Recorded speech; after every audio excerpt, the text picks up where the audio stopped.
You're tuning into Black and White Sports on YouTube. The no-holds-barred truth on sports. The main event starts. All right, Black and White Sports supporters. Well, we got a couple of things by way of the Cleveland Browns. Number one, Andrew Berry talks about two quarterbacks here. Number one, Deshaun Watson. He gives an update on him. And if you are a Browns fan hoping he misses the year, I don't know that you're going to want to hear this. And if that's what you're hoping for, I don't blame you. I mean, at least the Browns could cash out on the insurance policy again. But Andrew Berry's comments, I don't know. Part of this makes me think this is general manager speak. And one of the little tasty nuggets about the NFL and everybody who's in the NFL, evidently Andrew Berry is one of the best bullshitters in all of the National Football League. So keep that in mind, all right? Some have said the best bullshitter. Like, you can get no sense of what the Browns are actually going to do with draft picks, with trades, any of that. And he also talks about Jalen Milroe, who, of course, is coming out in this draft.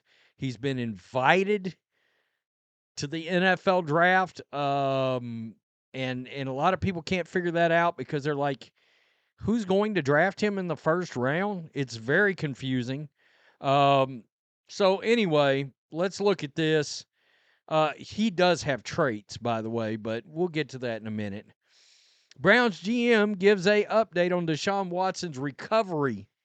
Cleveland Browns quarterback Deshaun Watson tore his Achilles for the second time in 12 weeks, leaving his playing status for 2025 looking bleak. The former first-rounder could miss the entire 2025 season, but the team says right now nothing is definite either way. Browns general manager Andrew Berry gave somewhat of an update on the quarterback that the team put so much stake in when they signed him to a 5-year, $230 million fully guaranteed contract. Quote, "It's too early to say. I could say Deshaun has done a great job of rehabbing. He's been in it every day. He's progressing, and that's really our focus. But it's too early to say." All right. So following the second Achilles injury, the team said Watson's recovery time and play status is uncertain, and he will likely miss significant time during the 2025 season. A lot of people have speculated that not only is his Browns career over with, but his NFL career, in theory, could be over with because, let's face it, if he wears out his welcome with Cleveland, who's going to pick him up at this point? I mean, just between injuries and all the baggage, and I understand it's a QB desperate league, but I don't know. And here's the other thing. Is he going to want to play if he's just making some, $1.2 million base salary kind of thing with, I don't know, $3-4 million in incentives? Will he want to hang around and keep playing, or just take all this money he made and walk off? I know a lot of NFL fans like me just walk off, man. How about that? Yeah, we're good. We're good. We're straight. We don't need Deshaun Watson hanging around these days. So Jalen Milroe may be the only NFL quarterback faster than Lamar Jackson. And in case you're wondering, I didn't bring up Lamar's college stats. This is actually Anthony Richardson, and I was comparing them. I wanted to look at the amount of games played, 24 versus 38, 663 attempts for Jalen Milroe, 393. So we're talking about almost 300 attempts more for Jalen Milroe. I still rather see attempts get up in that 900 to 1,200 to 1,500 range. I like to see quarterbacks play a hell of a lot of football, all right, in college. Quarterback Jalen Milroe, by the way, there is a statistical connection between quarterbacks that have won Super Bowls and playing a ton of games in college. Just go look it up. It's a real thing. And quarterbacks that fall flat on their ass didn't play enough college ball. Trey Lance is one of them. All right. Quarterback Jalen Milroe recently said that his, quote, superpower is being able to play one step faster than his opponents in the passing and running game. But one of the teams that could be targeting Milroe touted one of those skills over the other when describing his play this week. Andrew Berry, the Browns general manager, said Milroe has, quote, rare physical talent on Thursday. He may be the only quarterback when he gets in the NFL who's faster than Lamar Jackson. Don't tell Lamar I said that, please. Berry said with a laugh in his pre-draft press conference. Milroe has rare physical gifts. He's strong. He's fast. He's really got a strong arm. He's got a strong arm and can run.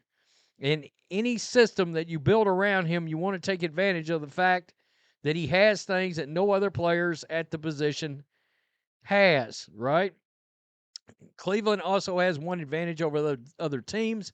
In evaluating Milroe, and that offensive coordinator, Tommy Rees, held the same position with Alabama in 2023, Milroe's first year as starter.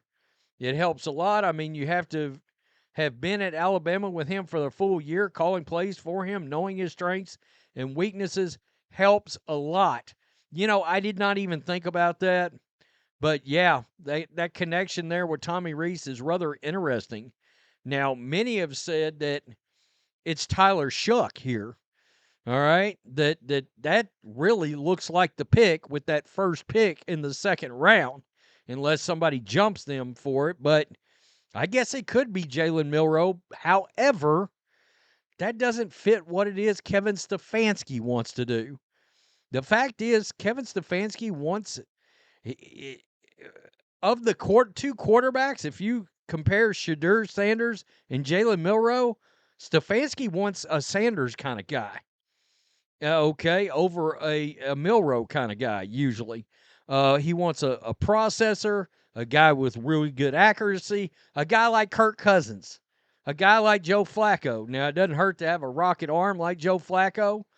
And Tyler Shough, well, he's got a really strong arm.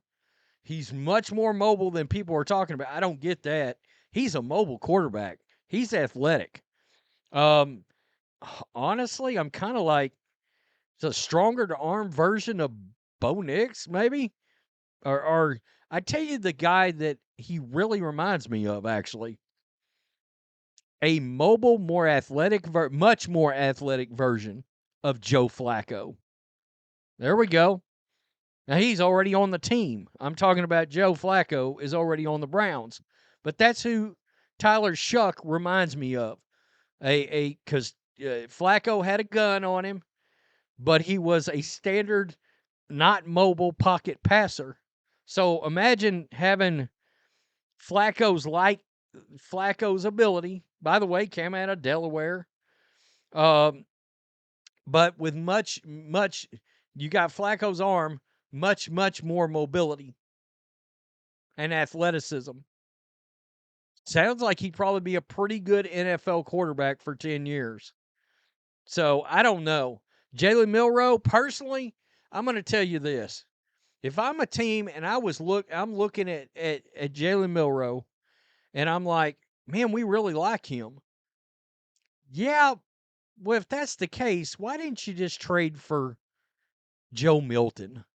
You know, I mean, Milton's got a stronger arm than any of these quarterbacks, and he's also very athletic, mobile as hell, and actually has good film in the NFL, whether it's preseason or that one regular season game that I get it was against backups and yada, yada, yada with the Patriots against Buffalo, but you could have grabbed him. I mean, the Cowboys gave up what?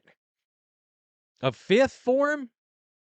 And got a draft pick back, I think, along with it. I won't understand that. If these guys are drafting on traits, I would have went and grabbed Joe Milton, and I'd have been like, here's a fifth straight up or a fourth straight up, and then giving him a shot. I think Jerry Jones is going to look very smart on that trade. I know that's a pivot, but you get my point. If you're targeting a Jalen Milroe, why would you not have targeted Joe Milton for less draft capital? So you get my point. Tell me what you think. Peace. I'm out. Till next time. Thanks for watching the show. Be sure to like, comment, and subscribe. Be sure to tune in next time on Black and White Sports.